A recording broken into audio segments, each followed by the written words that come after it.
The idea that carbon is a pollutant is essentially a way of saying that humanity is a disease or a cancer that ought to be wiped out. Genocide. People have argued in this environmental coterie around Obama, around Holdren, the theoretician of de-development, who is now the science advisor of the White House, really the anti-science advisor. They've argued that babies are carbon monsters, carbon machines, and that every time you breathe out carbon dioxide, you're part of the pollution of the planet. This is an absolutely anti-human doctrine. They use the environmental movement to promote their real agenda, which is globalization and federalization and power. The advisor to Gordon Brown wants to exterminate 1/2 of the population of the British Isles. Now that's something Hitler might have tried to do, or Stalin. They didn't succeed. Will Gordon Brown do it? You can read this in the statements of these lunatics, radical environmentalists, fanatical Malthusians, tree huggers, whatever you want to call them. This is an ideology of genocide which can be documented exhaustively, ad nauseum, out of their own statements. When Gore said the science is settled, that raised red flags amongst the media, and then also amongst a lot of other people that sort of knew that that wasn't true, other scientists, and started to look at it. And of course, the more they looked at it, the more they realized, no, science is never settled. What is coming down now is environmentalism, is nothing but phony science. Nothing but phony science. And if we really believe in the environment, if we really believe in freedom, if we really believe in truth, we need to get some straight answers. Now, the Kyoto Agreement, of course, was reached in the city of Kyoto. And what was interesting was several things came out of that. But the first thing was that not all countries had to participate in Kyoto, but not all had to take action. Only the developed nations were required to reduce their level of CO2. The developing nations were excluded. Now, of course, at that time, China was, and in some ways you can argue it still is, a developing nation. So it wasn't required to meet any targets under Kyoto, nor was India. The U.S., of course, held out. And what's interesting is that the U.S. Senate voted 95-0 against the Kyoto Accord, even though Al Gore was the vice president at the time. And lucky for him, he didn't have to cast the deciding vote. But so it was 95-0 against it, because the U.S. Senate saw, no, this is a socialist distribution of wealth. This is going to cost jobs and economy, and so they scrapped it completely. We're now told that you have to buy carbon offsets. In other words, if you have sinned by having a carbon footprint and by carbon emissions, you've got to buy a carbon offset, which is usually a scam. Somebody claims to have planted an acre of grass in the third world. It never happened. They take your money and laugh all the way to the bank. But they're telling you that in order to cleanse your guilt, you've got to buy a carbon offset. Talk about carbon polluters. You talk about them.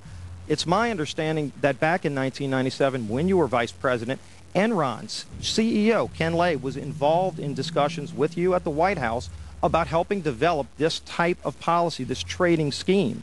And is that accurate? Is it inaccurate? It's been reported. I don't know, but I met with Ken Lay, as lots of people did, before anybody knew that he was a crook. Right, and clearly you can see why so many of us are concerned about this type of cap-and-trade energy tax that would be literally turning over this country's energy economy. I didn't know him well enough to call him Kenny Boy. Well, but you knew him well enough to help devise this trading scheme, and obviously we know what Enron and these big guys on Wall Street like Goldman Sachs, and I know you've got interest with Goldman Sachs. No. Well, that's been reported. Is that not accurate? No, I wish I did. With executives you're partnered in companies with executives from Goldman Sachs. Well, if you're not. Al Gore has got to be the greatest con artist in modern history. This guy claims he invented the internet, even though it's on record he's a liar, and he got away with it. He was the pitch man that successfully sold, as vice president, NAFTA and GATT. That's lowered the standard of living in the United States and Mexico and almost completely deindustrialized our country. Now he's saying you should pay him and his private company, set up by Enron, a carbon tax on breathing. Look, if you want to buy Al Gore's propaganda, go ahead. But before you do that, you should at least look into the claims he's making. There was a meeting in the White House in 1998 between Al Gore and Bill Clinton, Ken Lay, and Lord Brown. Okay, well, who were these people? Well, we know the president, the vice president. Ken Lay, of course, was the president of Enron. And Enron was a major, major player in the carbon credit, carbon trading. And in fact, stood to make an enormous amount of money out of it. And so it was part of I think, part of the collapse of Enron. And Lord Brown, of course, was the head of the largest oil company in the world. And they were looking to buy into this, as is happening now, where the energy companies are becoming the big promoters of, oh, we got to go green, we got to go to alternate energies, and all of this this stuff. They saw a business opportunity and leapt onto it, and one that would make them look green again. When it came time for the 1,200-plus page greenhouse gas emission and carbon legislation to be voted on, the Speaker of the House, Nancy Pelosi, would not let the Republicans, or even members of her own party, see the bill until minutes before the vote. Republican Minority Leader John Boehner engaged in a rare House filibuster and read shocking section after shocking section from the legislation. Now, I really hate to do this, but when you file a 300-page amendment at 3:09 a.m., the American people have a right to know what's in this bill and have a right to know what we're voting on.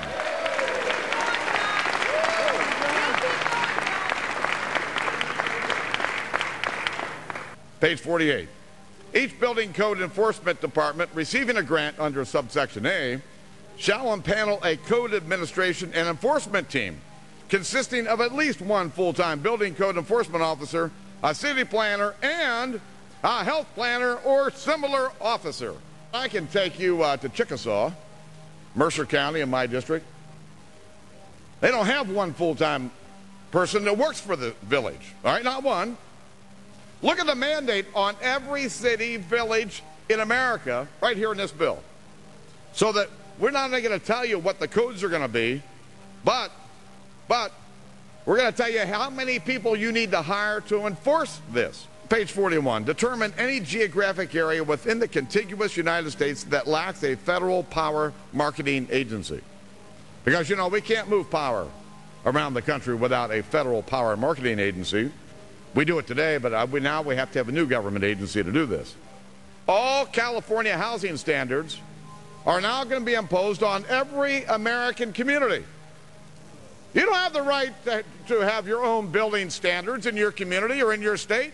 Hell no, the federal government's going to tell you what they are. It quickly became clear why Pelosi and the Democratic leadership were desperate to keep the contents of the bill secret before the vote. Now, because of this underlying bill, the federal government will virtually have control over every aspect of lives for the American people. It is time to stand up and say, we get to choose. We choose liberty or we choose tyranny. It's one of the two. The underlying bill represents the tyranny and the intervention of the federal government. It's our choice. What will we choose today? Will we choose liberty or will we choose tyranny? And I know that we'll be facing the single moms that heard from last summer. They can't afford the gasoline bill. They can't afford the propane. You didn't do a great thing. You hurt some really decent families struggling, trying to make it, and this is going to be their death knell. It breaks my heart. I yield back.